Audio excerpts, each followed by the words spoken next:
అందరికీ నమస్తే. Welcome to my channel V for vocabulary in Telugu. నేను ఈరోజు మీకు ఒక చిన్న విషయం చెప్తామనుకుంటున్నాను.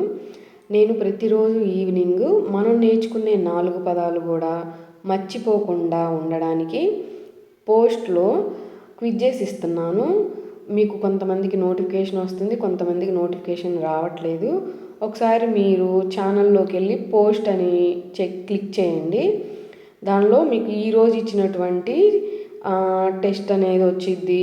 ఓకేనా? ఎందుకు అంటే మనం నేర్చుకున్నది ఎప్పటికీ మర్చిపోకుండా ఉండడానికి ఇది ఒక చిన్న ప్రయత్నం అన్నమాట. అర్థమైంది కదా? Coming to the today's topic. నేను మీకు ఇచ్చినటువంటి ఛాలెంజ్ వచ్చేసరికి క్రైసిస్ అంటే అర్థం ఏమిటి, మనం ఎన్ని సందర్భాలలో వాడతాం, ఎగ్జాంపుల్స్ ఇప్పుడు నేర్చుకుందాం. క్రైసిస్ అంటే సంక్షోభం లేదా క్లిష్ట పరిస్థితి అని అర్థం అన్నమాట. మనం దీన్ని ఎలా పలకాలి? క్రైసిస్ అని పలకాలి. అక్కడ తెలుగులో కూడా ఇచ్చాను చూడండి. మనం జనరల్గా దీని ప్లేస్లో ఏమని వాడుతూ ఉంటాం? Calamity, disaster, mess, dilemma, set back, reverse అని వాడాల్సిన సందర్భంలో మనం అడ్వాన్స్డ్ లెవెల్లో క్రైసిస్ అని వాడతామన్నమాట. క్రైసిస్ అనేది నౌన్ అండి, గుర్తుపెట్టుకోండి. క్రైసిస్ని మనం చంకు మెదడులో ఎలా పలకాలి? క్రైసిస్ అని విడదీసి పలకడం ద్వారా మనం దీన్ని ఈజీగా ప్రొనౌన్స్ చేయడంతో పాటుగా స్పెల్లింగ్ అనేది మిస్టేక్ లేకుండా రాయగలుగుతాం. ఈ బాక్స్లో ఇచ్చింది చంకు మెదడండి. ప్రీవియస్ వీడియోస్లో క్లియర్గా చెప్పాను. కొత్తగా వచ్చిన వాళ్ళు ప్రీవియస్ వీడియోస్ చూడండి. ఓకేనా? దీన్ని మనం ఇప్పుడు ఎగ్జాంపుల్స్ ద్వారా the country faced an economic crisis. The country faced an economic crisis. దేశం ఆర్థిక సంక్షోభంను ఎదుర్కొంది. ఫేస్డ్ ఈడీ వచ్చింది కాబట్టి ఆల్రెడీ జరిగిపోయింది. సో అర్థమైంది కదా? అంటే క్లిష్ట పరిస్థితి అంటే కష్టమైన పరిస్థితి అనే అర్థం అన్నమాట. ఓకేనా? ఇప్పుడు ఇంకొక ఎగ్జాంపుల్ చూద్దాం. Water shortage has created a big crisis in the village.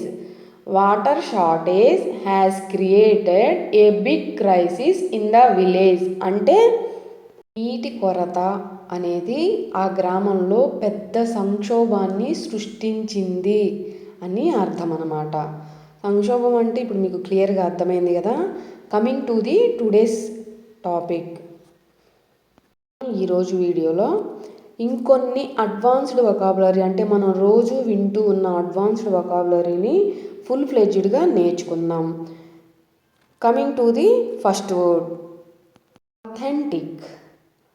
Authentic అనేది మనం రెగ్యులర్గా వింటూనే ఉన్నాం. జనరల్గా ఎక్కడ వింటూ ఉన్నాం? ఎగ్జాంపుల్ చెప్పండి నాకు. మనం రెస్టారెంట్కి వెళ్ళినప్పుడు అథెంటిక్ ఫుడ్ అని బోర్డులు పెడుతున్నారు. ఇప్పుడు మీకు గుర్తొచ్చింది కదా? అథెంటిక్ అంటే నిజమైన, లేకపోతే అసలైన, ఇంకా చెప్పాలి అంటే నమ్మదగిన అని అర్థం అన్నమాట. మనకు అర్థమయ్యే భాషలో చెప్పాలి అంటే ప్రామాణికమైనది, యథార్థమైనది అని అర్థం. సో అథెంటిక్ అనేది ఒక గుణం అండి. సో మనం గుణాన్ని ఏమంటాము? ఎడ్జెక్టివ్. అంటే అథెంటిక్ అనేది ఒక ఎడ్జెక్టివ్. ఓకేనా?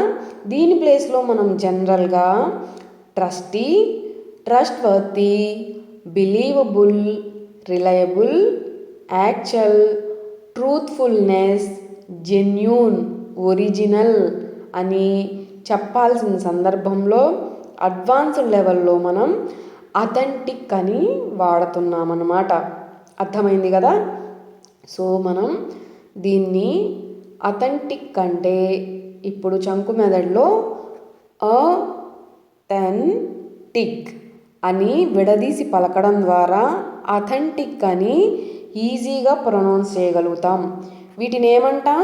చంక్స్ అంటాం. చంక్స్ అంటే ఏంటి? సిలబల్స్. ఇక్కడ ఎన్ని సిలబల్స్ ఉన్నాయి? అథెంటిక్లో 3 సిలబల్స్ ఉన్నాయి, గుర్తుపెట్టుకోండి. సో దీన్ని మనం ఎగ్జాంపుల్ ద్వారా the restaurant serves authentic south Indian food. అర్థమైంది కదా? అంటే అర్థం ఏమిటి? Restaurant serves authentic south Indian food. ఆ రెస్టారెంట్లో అసలైన దక్షిణ భారత వంటకాలను అందిస్తారు అని అర్థం అన్నమాట. మీరు ఎక్కడైనా చూడండి, యూట్యూబ్లో కూడా ఎన్నో వీడియోస్ చేస్తున్నారు.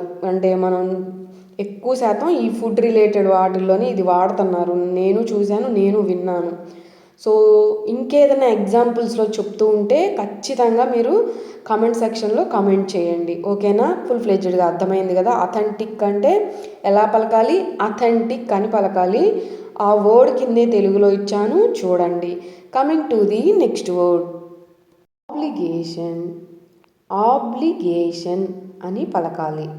ఆబ్లిగేషన్ అంటే బాధ్యత, లేకపోతే కర్తవ్యం, ఇంకా చెప్పాలి అంటే విధి అని అర్థం అన్నమాట. సో మనం జనరల్గా దీని ప్లేస్లో ఏం చెప్తూ ఉంటాం? Responsibility, duty, moral or legal responsibility అని చెప్పాల్సిన సందర్భంలో అడ్వాన్స్డ్ లెవెల్లో మనం ఆబ్లిగేషన్ అని వాడుతూ ఉంటామన్నమాట. సో ఆబ్లిగేషన్ అనేది నౌన్ అండి, గుర్తుపెట్టుకోండి. సో అర్థమైంది కదా. ఇప్పుడు దీన్ని చంకు మెథడ్లో ఆబ్లిగేషన్ అని విడదీసి పలకడం ద్వారా ఈజీగా ప్రొనౌన్స్ చేయగలుగుతాము. స్పెల్లింగ్ కూడా మిస్టేక్ లేకుండా రాయగలుగుతాము. దీన్ని ఏమంటాము? చంకు మెథడ్ అంటాము. ఆబ్లిగేషన్లో ఎన్ని సిలబల్స్ ఉన్నాయి చెప్పండి? 4 సిలబల్స్ ఉన్నాయి, గుర్తుపెట్టుకోండి. సో దీన్ని ఎగ్జాంపుల్ ద్వారా, it is your obligation to help your parents. It is your obligation to help your parents అంటే మనం ఏదైనా సరే బాధ్యత గురించి కానీ, కర్తవ్యం గురించి కానీ, విధి అంటే తప్పక చేయాల్సింది అని చెప్పాల్సిన సందర్భంలో అడ్వాన్స్డ్ లెవెల్లో మనం ఆబ్లిగేషన్ అని వాడతామన్నమాట. గుర్తుపెట్టుకోండి బాగా. సో నీ తల్లిదండ్రులకు సహాయం చేయడం నీ బాధ్యత. అవును కదా. సో మన కర్తవ్యం మన పేరెంట్స్ని చూసుకోవడం, మన బిడ్డల్ని చూసుకోవడం, నా అనుకున్న వాళ్ళని చూసుకోవడం అనేది మన కర్తవ్యం. ఇది బెస్ట్ ఎగ్జాంపుల్. ఇంకొక ఎగ్జాంపుల్ చూద్దాం. Employees have an obligation to follow the company rules అంటే ఉద్యోగులకు కంపెనీ నియమాలు పాటించే కర్తవ్యం ఉంది. ఓకేనా? అర్థమైంది కదా. ఏదైనా సరే బాధ్యత గురించి చెప్పాల్సిన సందర్భంలో వాడతామన్నమాట. అంటే ఏది కూడా ఏమంటారు, ఎస్కేప్ అవ్వకుండా తప్పక చేయాల్సిన వాటినే బాధ్యతలు అంటారు, కర్తవ్యం అంటారు. గుర్తుపెట్టుకోండి. క్యాండిడ్. క్యాండిడ్ ఈ మధ్య రీసెంట్ డేస్లో మనకి పాడ్కాస్టింగ్లు జరుగుతున్నాయి. అక్కడ ఎక్కువగా ఈ పదం అనేది వాడుతూ ఉన్నారు. కావాలంటే మీరు చెక్ చేయండి. యూట్యూబ్లో కూడా క్యాండిడ్ ఇంటర్వ్యూ అని మనకి హెడ్డింగ్స్, సబ్ టైటిల్స్ పెడుతున్నారు. అసలు క్యాండిడ్ అంటే ఏంటి ఇప్పుడు తెలుసుకుందాం.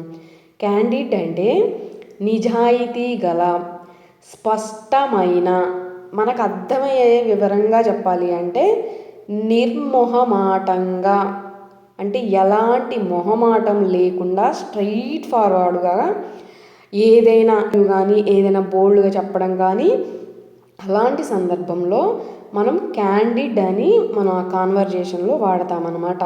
క్యాండిడ్ అని పలకాలి. ఎలా పలకాలి? క్యాండిడ్ అని. సో క్యాండిడ్ అనేది అడ్జెక్టివ్ అండి. సో ఇది ఒక గుణాన్ని తెలుపుతుంది కాబట్టి అర్థమైంది కదా. ఒక లక్షణాన్ని కానీ గుణాన్ని కానీ తెలిపేది అడ్జెక్టివ్. సో మనం ఏం చెప్తూ ఉంటాం ఈ వర్డ్ ప్లేస్లో? జనరల్గా ఏం వాడుతూ ఉంటాం మనం వాడుక భాషలో? Open, honest, truthful, sincere, direct, straight forward అని వాడుతూ ఉంటామన్నమాట. సో మనం అడ్వాన్స్డ్ లెవెల్లో చెప్పాలి అంటే క్యాండిడ్ అని వాడాలి. సో క్యాండిడ్ అంటే మనం చంకు మెదడులో ఎలా పలకాలి? క్యాండిడ్ అని విడదీసి పలకడం ద్వారా ఈజీగా ప్రొనౌన్స్ చేయగలుగుతాం. స్పెల్లింగ్ కూడా తప్పు లేకుండా రాయగలుగుతాం. సో ఎగ్జాంపుల్ చూద్దాం ఇప్పుడు. Her candid smile made everyone comfortable అంటే ఆమె నిజమైన నవ్వు అందరికీ సౌకర్యంగా అనిపించింది. అంతే కదా. ఇప్పుడు కొంతమంది సీరియస్గా ఉంటే మనం పోయి వాళ్ళ దగ్గర పోయి మాట్లాడగలుగుతామా? మాట్లాడలేం కదా. చిరునవ్వుతూ మాట్లాడుతూ ఉన్నా, మృదువుగా నిదానంగా మాట్లాడుతూ ఉంటే ఎవరైనా కంఫర్టబుల్గా ఫీల్ అవుతారు. ఇక్కడ అదే చెప్తున్నారు. ఇంకొక ఎగ్జాంపుల్ నేర్చుకుందాం. She gave a candid answer during the interview. ఇంటర్వ్యూలో ఆమె ఒక స్పష్టమైన, నిజాయితీ గల అంటే నిర్మోహమాటంగా సమాధానం ఇచ్చింది అని అర్థం అనమాట. అంటే స్ట్రైట్ ఫార్వర్డ్గా తను ఏమనుకుందో అది ఆన్సర్ చేసింది అని అర్థం. సో అర్థమైంది కదా. క్యాండిడ్ అంటే మీరు కూడా మాట్లాడుతున్నప్పుడు వాడండి క్యాండిడ్ అంటే. అర్థమైంది కదా. నెక్స్ట్ వర్డ్ వచ్చేసరికి ఓవసీ. ఓవసీ ఎలా పలకాలి? ఓవర్ సి అనేది పలకకూడదు. ఇక్కడ మనం కరెక్షన్ చేసుకుందాం. ఓవసీ అని పలకాలి. ఇక్కడ ఆర్ అనేది మనం పలుకుతాం, కానీ వోకల్ కార్డులోనే ఉండాలి. మనకి మౌత్ నుంచి బయటకు వచ్చేటప్పుడు ఆర్ యొక్క శబ్దం అనేది సైలెంట్ అయిపోవాలి. ఓవసీ అని పలకాలి. అర్థమైంది కదా. ఎలా పలకాలి కూడా ఇచ్చాను చూడండి. మీకు ఏదైనా డౌట్ చెక్ చేసుకుని పోద్ది. ఓవసీ. ఓవసీ అంటే పర్యవేక్షించు, లేకపోతే గమనించు. ఇంకా వివరంగా చెప్పాలి అంటే విచారణ చేయు అని అర్థం అన్నమాట.